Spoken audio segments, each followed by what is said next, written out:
Are you a business that advertises to other businesses on social media? It is not an easy market. So head over to nhbusinessshow.com/funnels and check out Funnels by Kiara. The system is phenomenal working with other businesses. So if that's your target market and you're not getting results, check it out. nhbusinessshow.com/funnels. Hello everyone, welcome back to the New Hampshire Business Show. My name is Chris Pastrana, and today I'm here with Chris Duhaime of Pivot Creative. Welcome to the show, Chris. Oh, thank you. I appreciate you having me on. Yeah, definitely. So let's get started with this. Tell me a little bit about you and the business and kind of where it all began, just everything. Sure. So I've been doing graphic design for the last 15 plus years. At this point, about 5 or so years ago, I started my company, Pivot Creative. We're basically a full-service digital marketing agency. We do everything from graphic design and logos and branding to websites to helping fuel a company's website as well with social media, SEO, email campaigns, really anything that can start to drive traffic and really build a funnel for the client. Yeah, cool. Yeah, because I was checking out your social media beforehand, and I noticed... was it Warrior Soul Healing Movement with Becky Delco? Sure. Yeah, really. I love her. I did an interview with her a couple years ago. Oh yeah, sure. So I thought it was kind of funny. I'm like, oh, I know her. Yeah. That was a long time ago. Yeah. Unfortunately, my social media takes a little bit of a hit sometimes when I'm just so busy working with other clients. Yeah. But that's definitely one of the clients that we've worked with in the past for sure. That's really cool. So where did it all begin? Like, I like talking to creatives, sure, because there's a lot going on behind the scene that just doesn't come out during the finished process. Yeah. So kind of like, what's the process look like when you get a new client, they want something, and sure. So for our process, it's really diving deep into really identifying who their main clients are, really creating sort of a client profile, if you will, that will really dive into where those clients are getting their information, where they're buying, what are they buying, and how are they buying. So you really identify all those key terms and key places where those clients are purchasing products, and then we help them identify what a message that would get across to them. Identify what their pain points are, so that we can build a story around how our clients can help them. So that's really kind of the first step before we start really designing anything or creating a logo or anything like that. We really want to dive deep into who their clients are and why they need their service in the first place. Yeah. Okay. I'm not quite sure where to go with that one, but yeah, so sure. So you mentioned identifying pain points. Like, what goes into that? What should a company actually be looking for as far as sure, that type of area? Yeah, pain points would be basically, so like if you're a contractor and you understand that a lot of times your customers are upset with time or money over budgets, things like that. You really identify what those pain points are for their clients. Mm-hmm. So like for example, like I mentioned, for a contractor, they have clients that tend to deal with clients that are dealing with time over, going over on time, going over on budget. Maybe the scope of the project isn't really laid out at the beginning. So what we do is we identify what those pain points are and then build a story around them for our clients so that they can kind of hit those pain points in their message. So, for example, we would have a contractor that would say, we understand, or we're empathetic to your situation with having to deal with timelines and going over budget. So we like to make sure that we attack that right off the bat. We put the research in and make sure that everything is kind of laid out for the client. And then from there, we build their brand from there. Okay, cool. So that's interesting, branding. Because I get into this with like all my clients, sure, especially creatives in this area. Yeah. What should people be looking for branding? Sure. Because I know it's probably a little different for like a contractor or a realtor.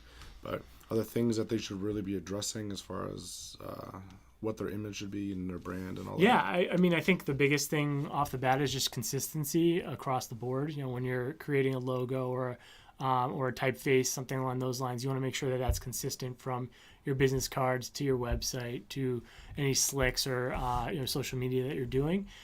So what we do is help them identify what kind of brand or logo they're looking for. There's a lot of different types. You can just do a complete typeface logo. You can create an iconic logo. You can create a more animated logo. So it really just depends on what type of direction the client wants to go with. If they want something simple, we create a nice text logo for them with some sort of identifying factor that will, take them to the next level that they can pull out, maybe use on some of their, letterhead, or so, just something that makes them unique, because that's really what it all comes down to, is the uniqueness of the brand, so that they can be identified. So that could be color, it could be type font, it could be an image, something along those lines. Yeah, I like when you say consistency, because I see that a lot, and I'm not going to say I do it, because I totally do.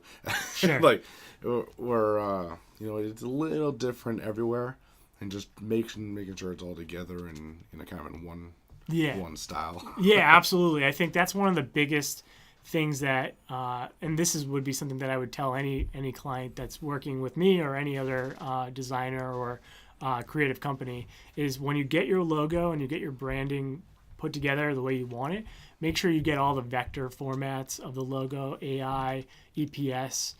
Those are going to be the files you're going to need for the duration of the business. When you're creating signage or when you're doing logos, you're always going to have somebody asking for those. You may not be able to open them yourself typically, because they're not, you would need the special design programs for that. But just having them in a folder on your desktop, it's just easy for you to send that. Otherwise, what happens is, I run into this a lot. Somebody will come to me with the JPEG, and then I've got to recreate that JPEG into a vector format for all their different collateral. And although I can create it as close as possible, sometimes it's a little off because I don't know what the font is, or I don't know what colors they used. So if you've got that from the beginning, it helps you kind of keep that consistent look throughout the entire duration. That's a really good tip. Yeah, sure.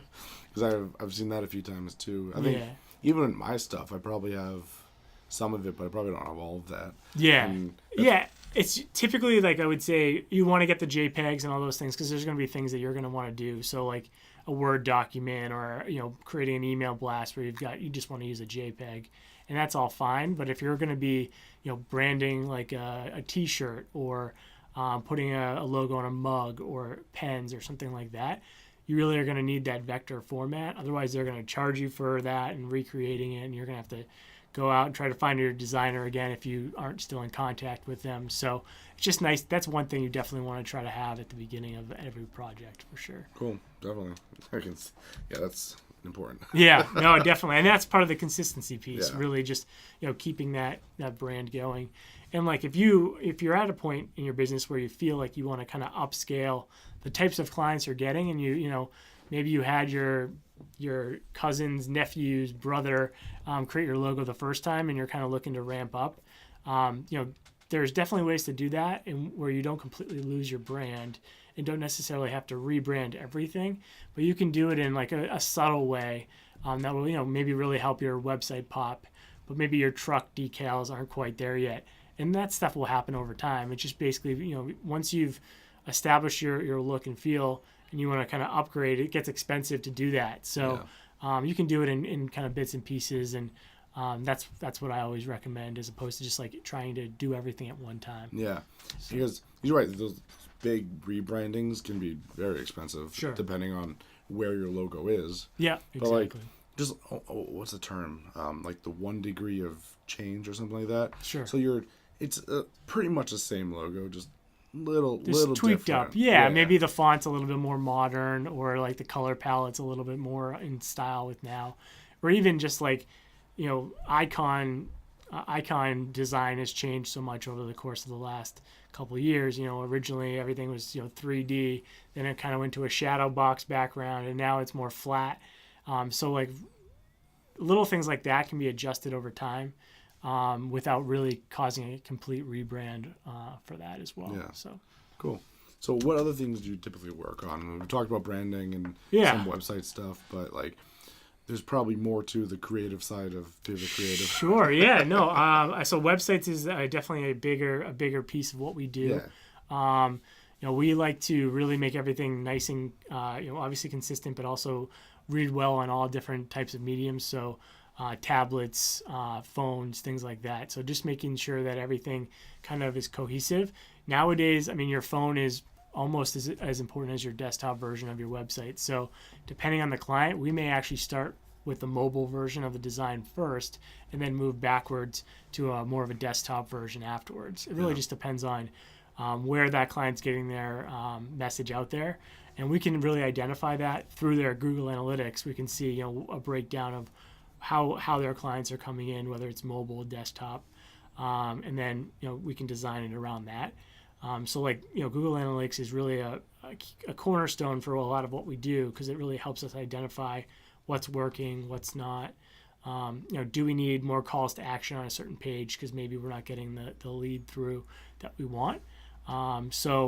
It's constantly kind of a battle. You're really when you're doing SEO or website design, it's not really a set and forget sort of thing. It's something that you really want to be engaged with and making changes on a regular basis, because you never know what the next technology is going to bring. Whether it's lead magnets, which is actually something that we're really starting to get into now, where we're creating PDFs for companies that are engaging enough that they'll actually somebody will give their email address, and we can then put them into an email marketing campaign and start to do some marketing automation for the client, so that they don't have to do all that themselves. They don't have to send out an individual email every time somebody comes to their website. They can put them in through the flow that will, they'll send out the first email, an introductory, then maybe 3 weeks down the road, they'll get another email just based on this automation flow that we create for the client. Yeah. So that's pretty cool. I've been just writing things down here as we go, because I have a lot of things I'm going to ask as we move forward. Because you mentioned something I thought was interesting and people don't actually ever, or maybe they just don't think about it, especially as new entrepreneurs. Sure. And it's not just having a website. Right. Because you're like, I have a website now. I'm like, great, that would have been good back in 1990. Yeah. Right. Yeah. But now it's the website, and you have to almost very strategically design your website to, is it pulling people into the opt-in page? Is it doing this? Are you even set up to, take a lead that you're spending the money on? Sure. You spend all this money in advertising, you funnel it to your site, but there's nothing there for them to engage with, and you're just kind of hoping they do something. I'm like, but there's a huge process there that people aren't even thinking about. Yeah, no, that's absolutely right. I mean, I think that's kind of the holistic approach. It's not, like you said, it's not just a website or a landing page or something like that. You've really got to kind of develop that whole interaction with the client, and what they're going to do next, and how are you going to interact with them next time. Yeah. And so it's really bringing that whole piece together. Into a nice story for the client too. I mean, a lot of it's based on how you're going to be helping the client, but then also just like little tidbits that you can give them, like just little information here and there that will, get them thinking, and really, whether it's an industry related thing, or I always like to help my clients promote their clients, because it just shows camaraderie, community, and just really kind of brings the whole thing together as well. So that's pretty good, because some people, when they have more expensive products, I'm trying to think how to phrase this. Yeah, sure. They have more of expensive products, and I have this great idea. It's like $20,000, and I'm going to funnel people towards it. I'm like, you're probably not. Right. So okay, so my big goal is to get them here. They have this huge, $20,000, $30,000 product. I want to sell them. Okay, so how am I going to design the product below it to drive it up, and then you drive it down to the free PDF. Sure. Like you were talking about. Yep. That they come in on that, and then you're funneling them through the system to get to your actual goal. Exactly. And it's like strategic and chess based, and it requires some foresight that they're probably not even realizing. Yeah, I mean, a lot of times somebody that's going to a site and it's a $20,000 or $30,000 item or service or something like that, it's not likely they're just going to pull the trigger like that and purchase it. So you've got to kind of court them a little bit. So you'll always give them the option to purchase the product right off the bat. You never know, somebody could just be interested in it and that's what they want.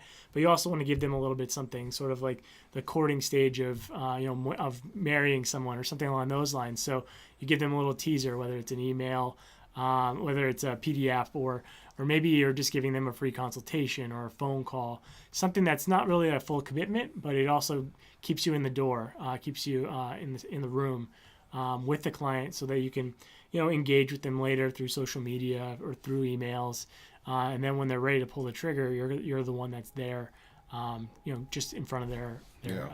eyes as much as possible. Yeah. So, I mean, we find that a lot with like contractors, for example. I mean, they have we like to work with a lot of like commercial builders and things. So, they're talking a few $1 million projects, things like that. So Yeah. that's not something that somebody just buys online a lot of times. But if you do a good job of kind of showcasing your projects, really going through the case study and like even the downfalls, the pitfalls that happened and how you were able to correct them, and really show them these are things that happen. I mean, it's just part of any business. So it's how do you adapt to those issues, and then how do you correct them? I think those are things that people want to know. So you create case studies that will actually funnel them into additional emails down the road, or tidbits of information that they might find useful.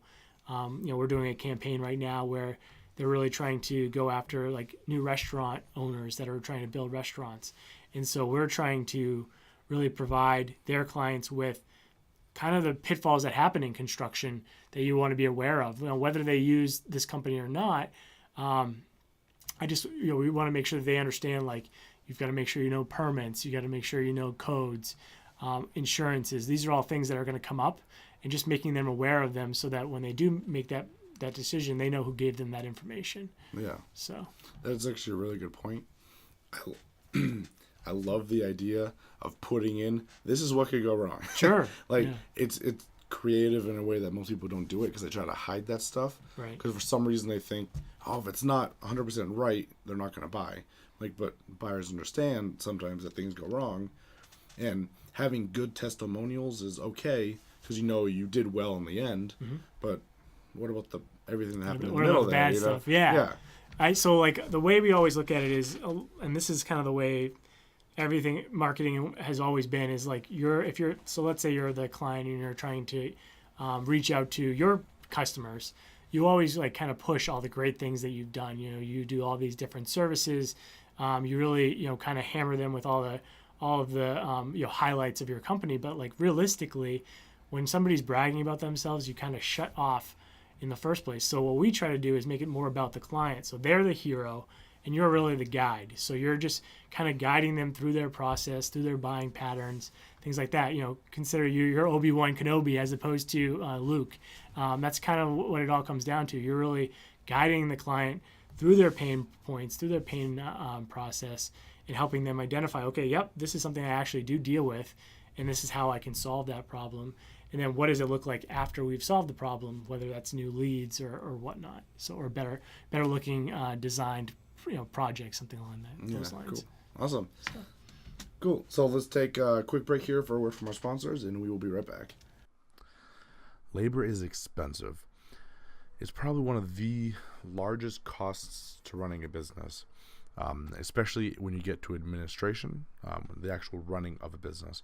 So head over to nhbusinessshow.com/project quoting to check out how we can streamline this for smaller companies. With our system, you can run straight from the billing and quoting process, which is linked right to your website. So what it allows you to do is have a website and a form up there that they can quote themselves on your product, pay, and then all of that will be delivered directly into QuickBooks, so you can even help get rid of a bunch of costs of having an assistant running a company for you. Check it out, nhbusinessshow.com/project quoting, and see how their services can help you out today. You have a 14-day free trial, so get started, try it out. We talked a little bit about the business itself. Now, before we get into like the tips and stuff like that, let's get a little bit more of like the services the company actually provides. Sure. So, like I mentioned before, Pivot's been in business for about 15 years. Helping with graphic design, logo design, and over the last maybe 10 years at this point, we've started doing website design, search engine optimization, social media for clients, email campaigns. We do content creation, so blogs that will help just kind of boost their SEO through just really putting more relevant content out there. And then in addition to all of that, we also do printing and promotional products as well, because we like to really try to be that kind of one-stop shop. I hate that term, but really that's what we're trying to be is, if you've got a marketing question or need something, you can just reach out to me, and I will make sure that I go through all my resources to get you, quotes, different pricing, different options, and then from there you can make the decision which way you want to go. A lot of times we like to be known as like kind of the marketing director that doesn't actually work for the company. So we want to be involved in any meetings that have to do with how to grow the company, whether even in sales meetings, things like that, because we like to work with salespeople because they're on the ground floor. They're the ones out there talking to clients. So how can we make their lives easier? So whether it's slicks or different promotional products, we can help with that as well.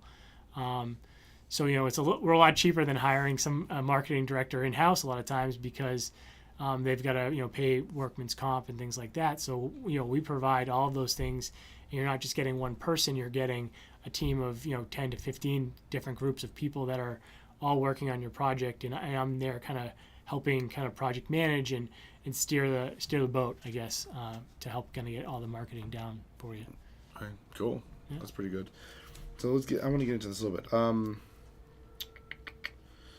Let's talk about being creative at first, because you're a creative company. Yeah. Do you do a lot of the design work yourself?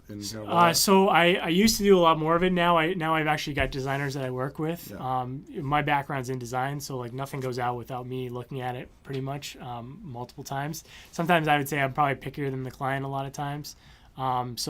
Basically I vet everything through. We do multiple options.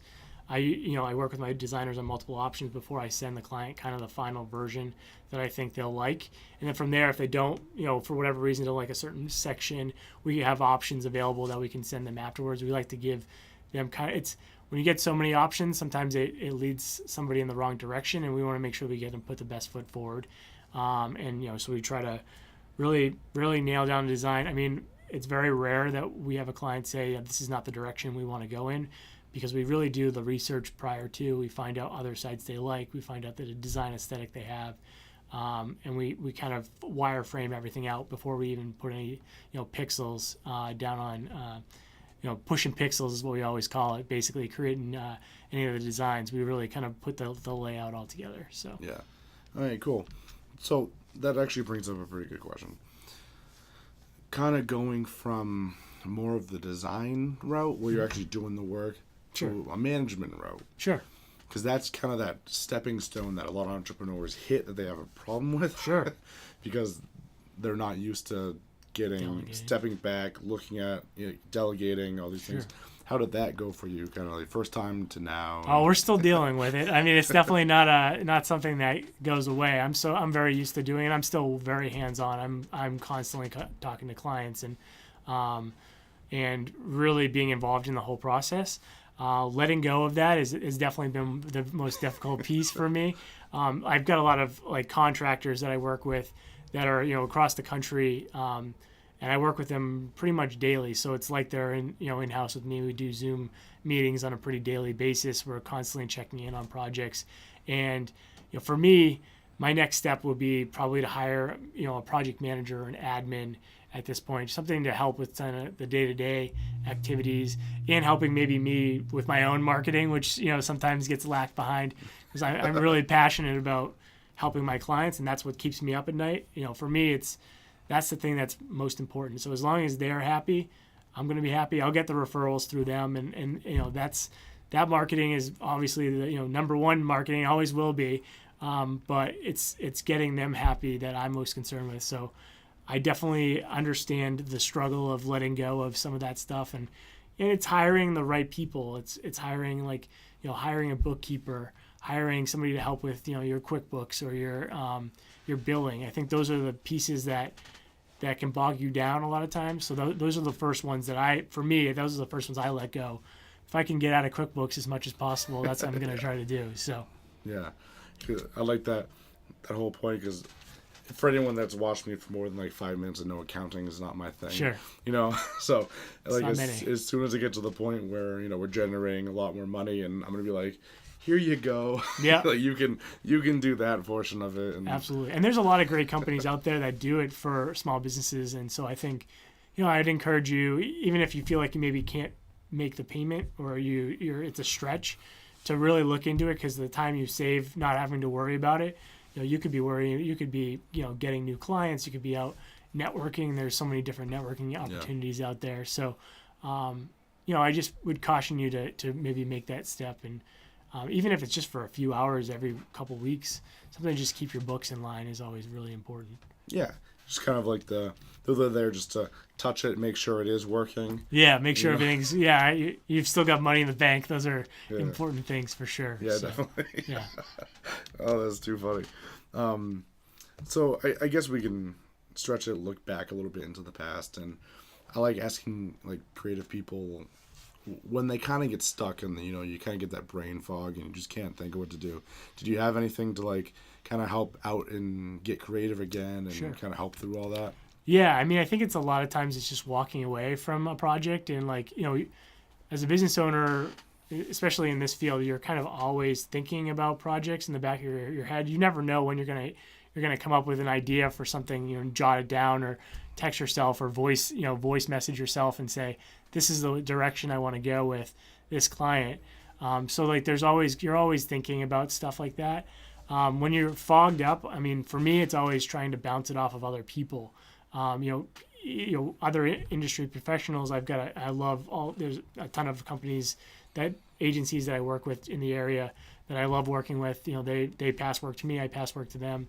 And like, sometimes it's just reaching out and, what do you think about this project?